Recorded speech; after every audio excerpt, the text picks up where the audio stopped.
Alexander Isak. Now, they're saying Arsenal and Tottenham are looking at him, and Newcastle are prepared to receive £100 million bids for them to sell him. And I think this would be a good signing for Tottenham and Arsenal. More so Arsenal, though, because I think their squad is much closer to actually winning a Premier League, to competing for the Champions League, and to being one of the best teams in Europe than Tottenham are. And I think Alexander Isak would basically fill a hole that they need or that they have, because at Arsenal right now, they don't have a striker. Gabriel Jesus is shit. Eddie Nketiah is shit. Actually, you know what? Jesus is not shit. I'm sorry. He's not shit. Let me not say shit. He's not the guy that you should be relying on when you actually need goals, right? I mean, he's better as a winger to me than down the middle. And at Man City, after they sold Aguero and Jesus was the only striker in that team, they still didn't play him up top. They switched up their whole formation. They ran a false nine with Foden and Gundo, and they had Jesus coming off the bench playing on the wing when he was their only striker there. I think that just tells you everything that you need to know. So if I'm Arsenal, there's two strikers who I'd be looking at. I'd be looking at Alexander Isak, and I'd be looking at Ivan Toney. Now, I like Toney. To me, he costs less money, and I think right now he is better than Alexander Isak is. But what I would say to that is Toney is going to probably be 28 by the time next season starts. Isak's going to be 24 or 25. So he's going to have a few more years than what Toney will at the top level, depending on how their careers end up going.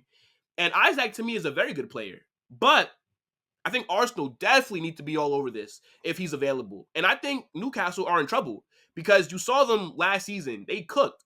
They took everybody by surprise, and they ended up finishing top 4. They made Champions League. But this season, they've just fallen off a cliff, and I don't really know what's happened. Maybe you could say because now they don't have Sandro Tonali, and he wasn't there last season, but he was going to be a major player for them this season. They signed him from AC Milan over the summer, and I think everybody rated him as one of the best DMs in the world. But with them missing him, I guess maybe that's derailed their season. Who knows? But they're like a mid-table club at the moment, and I think a lot of their big-name players are going to start to look around and say, yo, we can go somewhere else. Like, if I'm Isak, I'm like, if Arsenal want me, why wouldn't I go there? If you're Bruno Guimaraes, you've been linked to Man City. Why wouldn't you go over there?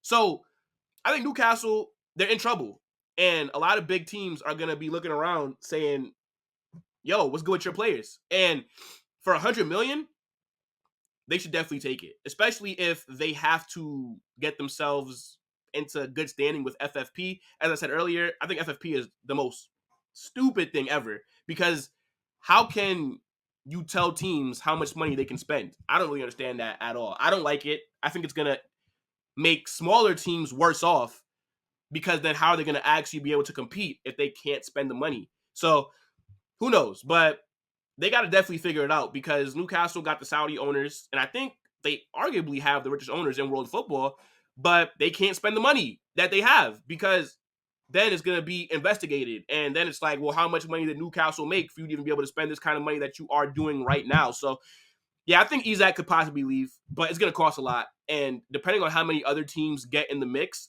it can be a bid well over 100 that gets the job done. Because if you have Arsenal, Tottenham, Man United, other clubs that come in. So I think Tottenham as well, it'd be a good fit for them, because they don't have a replacement for Harry Kane, right? Like, they sold arguably the best striker in world football, and they did nothing about it. And they still look good to start off this season. So if, like I said with Conor Gallagher, if Postecoglou wants Isak, you got to give him to him, right? Like, you have to go out there and try, because Tottenham they've been a stingy club, but I think that they will spend the money, because Postecoglou, I think he's shown you that if you back him, he could possibly do something for you. So we will